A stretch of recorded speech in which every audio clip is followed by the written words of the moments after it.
Hai semuanya, kembali lagi bersama saya Veronica dan hari ini kita akan membahas tentang bagian-bagian dari drone karena sebelumnya kita udah membahas tentang fungsi dari drone. Oke, jadi tonton ya sampai habis. Oke, jadi secara umum drone terdiri dari beberapa bagian yang berperan penting dalam pengoperasiannya. Ada 8 bagian dari drone yang akan saya bahas secara rinci mengenai bagian-bagian utama dari drone. Untuk yang pertama itu ada rangka yang biasa disebut juga dengan frame. Rangka drone merupakan kerangka fisik yang memberikan struktur dan stabilitas pada drone. Rangka ini dapat terbuat dari berbagai bahan seperti plastik, serat karbon, atau logam.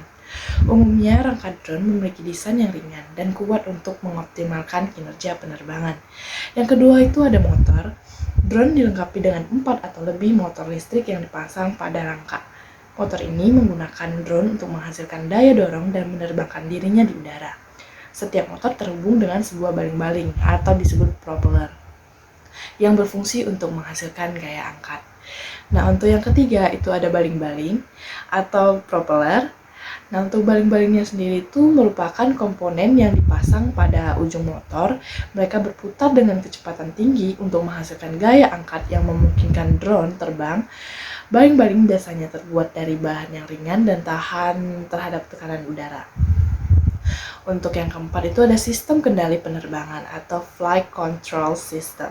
Sistem kendali penerbangan drone terdiri dari microcontroller atau unit pemroses terbang atau flight controller yang mengontrol operasi penerbangan.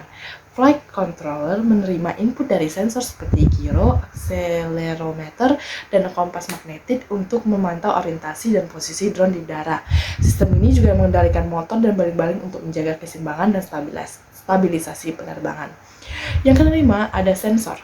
Drone dilengkapi dengan berbagai jenis sensor yang membantu dalam navigasi dan pengendalian. Sensor yang umum digunakan termasuk gyro atau gyroscope untuk mengukur kecepatan putaran, akselerometer untuk mengukur percepatan, kompas magnetik untuk menentukan arah, dan GPS untuk pemetaan dan navigasi. Untuk baterai, drone menggunakan baterai sebagai sumber daya utama. Baterai ini memberikan energi listrik kepada motor dan sistem elektronik lainnya. Kapasitas baterai biasanya bervariasi tergantung pada jenis dan ukuran drone. Baterai dapat diisi ulang atau diganti setelah digunakan. Yang ketujuh ada kamera atau sensor lainnya. Banyak drone dilengkapi dengan kamera atau sensor lainnya, tergantung pada tujuan penggunaannya. Drone dengan kamera umumnya digunakan untuk topografi udara atau pemantauan, sementara drone dengan sensor khusus dapat digunakan untuk aplikasi seperti pemetaan lahan, penginderaan jarak jauh, atau pengawasan kebakaran. Oke, yang terakhir ada transmitter dan receiver. Drone biasanya dikendalikan dari jarak jauh menggunakan transmitter atau pemancar dan receiver penerima radio.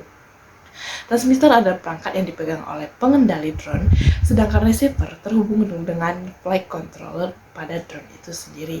Sinyal yang dikirimkan melalui transmitter. Oke, jadi kayak gitu. Itu ada beberapa yang harus diketahui dari drone, bagian-bagian dari drone.